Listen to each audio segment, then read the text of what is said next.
Salut à tous, on se retrouve aujourd'hui pour parler du Paris Saint-Germain ce mardi 24 juin et on commence directement avec la Coupe du Monde des clubs et avec le troisième match du Paris Saint-Germain pour cette compétition. Donc c'était hier soir du côté de Seattle et le Paris Saint-Germain a fait le taf, victoire 2-0 des Parisiens, donc un but de Kvaratskhelia et un but de Achraf Hakimi, donc parfait, j'ai regardé le match, bon, ça a été une victoire totalement logique, le PSG a totalement maîtrisé cette équipe qui était quand même faible, voilà, Paris était totalement au-dessus de cette équipe de Seattle, donc 72% de possession de balle, 15 tirs, 7 tirs cadrés, 2 buts ont été marqués, Seattle a fait 7 tirs mais 0 tir cadré, donc voilà, rien à dire, victoire logique et qualification du Paris Saint-Germain. Et tiens, on va parler très rapide aussi de l'autre match dans la même poule, donc l'Atlético s'est imposé 1-0 contre Botafogo et du coup au classement ça donne quoi, vu que les deux matchs ont été joués en même temps, et ben le Paris Saint-Germain a déjà qualifié, ça c'est la bonne nouvelle, mais surtout qui finit à la première position, le Paris Saint-Germain, vu que l'Atlético s'est imposé, je l'ai dit, grâce à Griezmann à la 87e minute de jeu, et bien le PSG, Botafogo et l'Atlético finissent tous avec 6 points, mais le PSG a l'équipe qui a la meilleure différence de but. Il y a eu 6 buts marqués pour 1 but concédé, ce qui fait plus 5 pour Paris, Botafogo plus 1 et l'Atlético moins 1. L'Atlético, ils payent leur 4-0 qu'ils ont pris lors du premier match. Ils auraient peut-être perdu seulement 1 ou 2-0 contre Paris, ils auraient été qualifiés. Bon bref, c'est Paris Botafogo qui se qualifie, mais surtout avec une équipe parisienne qui finit en tête de ce groupe B. Donc voilà, félicitations bien sûr pour le PSG, l'objectif c'était la qualif et si possible finir premier. Les deux objectifs, bien sûr, sont atteints. Et le PSG n'a plus été éliminé en poule en compétition internationale de club depuis 2011-2012. La dernière fois que le PSG avait été éliminé des poules, que ce soit la Ligue des Champions, peu importe, une coupe internationale. Paris arrive souvent au moins à se qualifier pour les huitièmes de finale de chaque compétition qu'il dispute.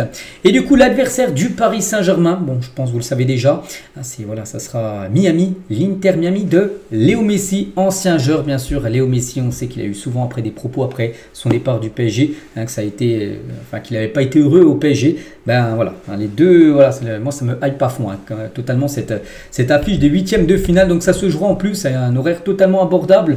Déjà c'est dimanche, c'est le week-end parfait, et à 18h, parce que par exemple il y aura des huitièmes de finale qui seront programmés à 3h du matin, ça aurait été dommage.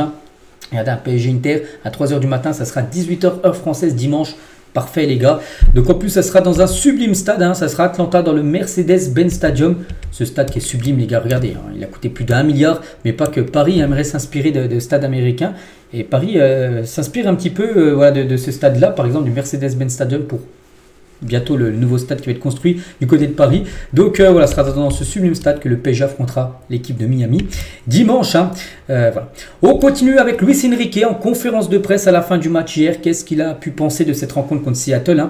Ce que j'ai pensé après le match, c'est qu'on doit faire notre boulot. Je pense qu'on a mérité de gagner ce match. Oui, bien sûr. Ce n'est pas facile de jouer à l'extérieur, à l'étranger comme ça. L'état de la pelouse n'est pas comme en Europe et c'est difficile de jouer avec la fluidité que nous voulons. On est premier, nous attendons de connaître notre adversaire. Bon, maintenant on connaît parce que le match a eu lieu de Miami un peu des heures après pour savoir qui c'était l'adversaire. Donc voilà, ce sera bien Miami.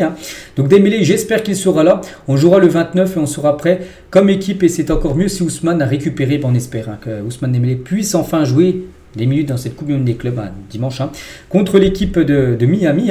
Pour retrouver Messi qu'il avait côtoyé du côté du FC Barcelone il y a quelques années. Toujours avec Enrique. Donc nous n'avons pas bien commencé le match, mais nous avons mérité le résultat. Je suis content. Nous pouvons améliorer quelque chose. Ce n'est pas facile et difficile d'avoir la fluidité sur le terrain. C'est différent qu'en Europe. C'est un match difficile. Seattle a bien joué avec beaucoup d'intensité. J'aimais la façon dont ils ont joué. C'était bon à voir. Donc Monsieur Schmetzer est un grand entraîneur, donc l'entraîneur de Seattle. C'est une équipe très bien travaillée. C'est toujours agréable de voir des équipes d'autres pays. Je les félicite parce qu'ils ont concouru et qu'ils nous ont rendu la tâche difficile. Donc ce qui compte, c'est l'état. Il parle beaucoup de l'état du terrain, ça qui n'était pas super bon. Et je dis aujourd'hui, même si nous avons gagné, on est loin des stades européens. Ils sont bien, mais le ballon rebondit comme un lapin. Aujourd'hui, comme c'était un terrain artificiel avant et maintenant un terrain naturel, il faut arroser à la main et il sèche en 10 minutes. C'est un problème évident. Ce n'est pas une excuse. Il parle beaucoup de la pelouse, qu'il n'a pas trop aimé Luis Enrique. On ne peut pas jouer au niveau souhaité et la FIFA doit en tenir compte, non seulement dans les stades, mais aussi lors des camps d'entraînement. Je n'imagine pas un terrain NBA avec des trous. Nous jouons dans des stades où le ballon ressemble plus à un lapin qu'à une balle. Si nous devons critiquer, cela mérite d'être changé. Voilà. En gros, très mécontent des pelouses où il a pu jouer tout simplement. Luis Enrique, en espérant que la pelouse du stade de l'Atlanta, le Mercedes Stadium sera bien meilleur dimanche. Donc on est motivé, c'est une compétition, il faut être prêt et aller à Atlanta, à Philadelphie ou même ailleurs. On va aller le plus loin possible et je pense que les joueurs sont prêts. La véritable compétition commence maintenant, parce que là tu passes au match élimination directe. Maintenant tu n'as plus le droit à l'erreur, tu as déjà perdu. Voilà, c'est un match de poule en plus, tu as perdu, tu finis comme premier, mais maintenant là tu n'as plus le droit de perdre. Maintenant il reste 4 matchs. Pour aller jusqu'en finale et essayer de gagner cette compétition. On continue cette fois-ci avec Hakimi, encore une grosse performance d'Hakimi, bon, comme souvent. Il était l'homme du match face à Seattle, une nouvelle fois buteur. Donc il y a eu Vitinha qui avait remporté le prix d'homme du match lors de la première rencontre contre l'Atlético et aussi Hakimi qui l'a remporté pour ce match hier. Et Hakimi, donc buteur, c'est le défenseur le plus prolifique du top 5 cette saison avec 10 buts et 12 passes d'Achraf Hakimi. Donc félicitations à lui, donc un joueur qui va être très bien représenté au Ballon d'Or. J'en ai parlé un peu sur ma chaîne principale, je pense qu'il va finir à 6 ou 7e. C'est une magnifique place bien sûr pour Hakimi. Voilà, un magnifique joueur, le meilleur défenseur droit actuellement au monde, et de loin. Et Hakimi, il a dit Seattle est une équipe qui m'a surpris, ils ont fait preuve de beaucoup de personnalité sans ballon et avec ballon. Ils ont essayé de jouer par derrière, je les respecte beaucoup. J'ai vu que Paul Rock avait parlé de moi sur le terrain, il m'a parlé avec respect, je voulais avoir un souvenir de lui et de l'équipe adverse. Je lui souhaite bonne chance à l'avenir. Et il n'y a pas de match facile, c'est la Coupe du Monde des clubs, il faut toujours être concentré du début à la fin et on a montré du caractère pour s'imposer. On savait que ce n'était pas facile de venir, mais on a bien préparé bien sûr ce match qui était à domicile pour Seattle, c'est dans leur stade qu'ils ont joué, et jouer une Coupe du Monde des clubs a de très bonnes choses.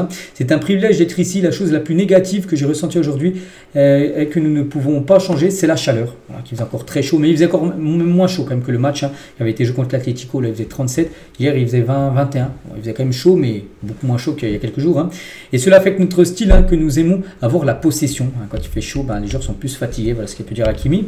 Neves aussi, notre coach est incroyable, il nous donne tout pour faire le meilleur, il nous donne la confiance, il veut qu'on joue avec le ballon et faire courir l'autre équipe, et quand on n'a pas le ballon, on doit le récupérer très vite, peu importe l'équipe, c'est toujours la même chose, on travaille comme ça, c'est difficile, il fait chaud, c'est une équipe bonne, avec le ballon on a tout fait pour gagner, on a gagné, je suis très content. Voilà, João Neves a encore réalisé bien sûr un gros match, Vitinha aussi, on va aller jusqu'à la fin de la compétition, on se focalise maintenant sur le prochain match, Miami, la fatigue est là, mais pour les autres équipes aussi, si on n'est pas bon, on ne se cachera pas derrière la fatigue et la quantité de matchs, mais c'est vrai, ça existe, il faut bien récupérer pour être prêt pour la prochaine rencontre. C'est une grande opportunité de jouer un mondial des clubs.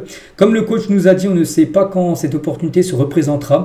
Beaucoup de choses peuvent se passer, il faut profiter du présent car c'est une grande compétition, et on essaie de ne pas regarder en arrière ni la quantité de matchs déjà joués, on se focalise sur la joie de jouer et d'être ici, du côté des États-Unis. Et Donnarumma également, en conférence de presse. Donc c'est toujours difficile de jouer ici contre des clubs américains. On a beaucoup de qualité, on a fait un match solide pour continuer dans cette compète, donc c'est important pour nous d'aller jusqu'à la fin. On a dit qu'il fallait faire un match solide, agressif comme d'habitude. Il faut faire le pressing ensemble, aller chercher le ballon, c'est important d'avoir le ballon, la possession. On sait que c'est une chose qui tient à cœur de Luis Enrique. On a fait le nécessaire pour gagner, on a fait un grand match, on a encaissé quelques occasions, mais l'importance de gagner c'est important. Et Léo Messi qui retrouvera en 8e, peut-être oui, qu'on va le retrouver, donc maintenant c'est sûr, c'est un grand ami, c'est le meilleur joueur du monde, on a eu la chance de jouer avec lui, c'était 2 années fantastiques, mais l'équipe voilà, du PSG maintenant doit gagner contre l'équipe de Messi. Donc voilà quelques déclarations de différents joueurs et du coach bien sûr par rapport à la rencontre d'hier. Les notes de ce Seattle Paris Saint-Germain, donc nous, ce qui nous intéresse c'est côté PSG, une note en dessous, enfin 2 notes en dessous, donc Donnarumma, pourtant il n'a pas pris de but, 7 tirs cadrés, enfin 7 tirs, 0 tir cadré, il a eu rien à faire, mais pourquoi? Parce que je pense qu'il aurait eu 5 s'il n'aurait pas fait sa boulette un peu en première mi-temps, ou je ne sais pas ce qu'il a fait, il a perdu le ballon, et heureusement que l'attaquant de Seattle n'a pas cadré, sinon ça aurait fait but, donc peut-être pour ça qu'il n'a pas la moyenne, parce qu'il a eu à faire, mais il a fait quand même une boulette. Et Maïlu aussi net de 4, pas la moyenne à Maïlu, donc à dépanner en attaque. Sinon bon, Hakimi bien sûr 7, Pacho pareil 7, Marquinhos 7, ou même Doué Kvaratskhelia ont tenu la note de 6 sur 10. Le coach de Seattle tient sur Luis Enrique, il a dit Luis Enrique est un grand entraîneur, mais aussi une personne humble et généreuse, j'ai appris à le connaître, très humble et bienveillant, permet de créer une bonne culture d'équipe. Donc voilà ce qu'il a pu dire sur Luis Enrique. Beaucoup de respect entre les deux coachs qui se sont affrontés hier. Et merci Seattle parce que c'était le seul match du PSG du côté de Seattle. Paris a joué 2 matchs à Los Angeles, au Rose Bowl, le stade. Donc il jouait hier, regardez, l'équipe les gars a tout bien nettoyé, parce que des fois il y a des équipes qui laissent tout en vrac. Non, regardez, tout est bien nettoyé. Voilà, maintenant direction Atlanta bien sûr pour le prochain match bien sûr de Paris. Et avec ce nouveau match en perspective, là, le 8e de finale, c'est un record. Le PSG dispute actuellement la saison la plus longue de son histoire. Avec cette victoire face à Seattle, les Parisiens vont disputer au moins 62 matchs soit le plus grand total de leur histoire actuellement. Paris est à 61 matchs joués depuis le début de saison, donc depuis août dernier. Donc le record, 61 matchs de 94, enfin la saison 94-95. Là, il y aura au moins 62 matchs, vu qu'il y en a encore un joué, au moins, peut-être plus, si tu vas plus loin, dans la compétition. Donc c'est la saison la plus longue de l'histoire du Paris Saint-Germain. On continue, tiens, on va parler de Nasser, les gars, informé le Bayern Munich que Bradley Barcola n'était pas à vendre. Le Français fait fermement partie des plans du PSG. L'Illier n'a pas non plus exprimé son envie de partir, mais les dirigeants allemands le voient comme la cible rêvée du côté de l'Allemagne. Mais hors de question, bien sûr, il restera une saison de plus du côté de Paris. Et le PSG travaille même sur la prolongation de contrat de Bradley Barcola. Donc hier, il a commencé remplaçant, il est rentré en jeu. 3 minutes après son entrée en jeu, il a été déjà décisif avec une passe D pour Achraf Hakimi. On va parler d'un départ officiel, mais j'ai eu quelques-uns sur ce mercato nouveau, les gars. Et formé au PSG, donc Yoram Zagué rejoint le FC Copenhague dans le cadre d'un prêt assorti d'une option d'achat. Le PSG souhaite une excellente saison à Yoram Zagué sous les couleurs du FC Copenhague. Donc voilà, c'est officiel, les gars, un nouveau départ. Il portera le numéro 22 à Copenhague. Il a dit: le club m'attire beaucoup d'après mes échanges avec le directeur sportif et l'entraîneur. J'ai hâte de faire partie de l'équipe et de découvrir un nouvel environnement et de progresser en tant que joueur. Donc voilà, on lui souhaite bonne chance, parce qu'on se dit, voilà, il est défenseur droit, c'est quand même limité. Hakimi, le meilleur défenseur droit au monde. En concurrence avec lui, c'est pas possible. Il joue très rarement. Et je pense qu'il a pris le bon choix. Tout le monde est OK. Voilà, le PSG est content qu'il parte. Le joueur est content d'aller là-bas. Il aura plus de temps de jeu. Et Copenhague est content de l'avoir. Donc voilà, parfait. On lui souhaite bonne chance. On parlera un peu de ses performances au cours de la saison prochaine. Et on finit aujourd'hui, les gars, avec Lionel Messi. Pourquoi? Oui, parce que déjà le PSG va affronter ce joueur-là et son équipe dans quelques jours. Mais aussi, c'est son anniversaire. N'oubliez pas qu'il a joué au PSG. Mais on parle beaucoup des fois d'anniversaire d'anciens joueurs parisiens. Donc lui, il avait joué 2 saisons à Paris. Donc il fête aujourd'hui ses 38 ans. Quand même, pour moi, toujours le meilleur joueur de l'histoire du football. Qui a eu quand même 2 saisons à Paris. Donc voilà, on le retrouve bien sûr dimanche pour un match. Voilà, ce match Paris-Miami. Donc voilà, les gars, ce qu'il y a à dire aujourd'hui. J'espère que ça vous a plu. Donc nous on se retrouve bien sûr demain mercredi. Voilà, il y aura plein d'infos comme d'habitude sur Paris. Je vous souhaite une bonne journée et à demain.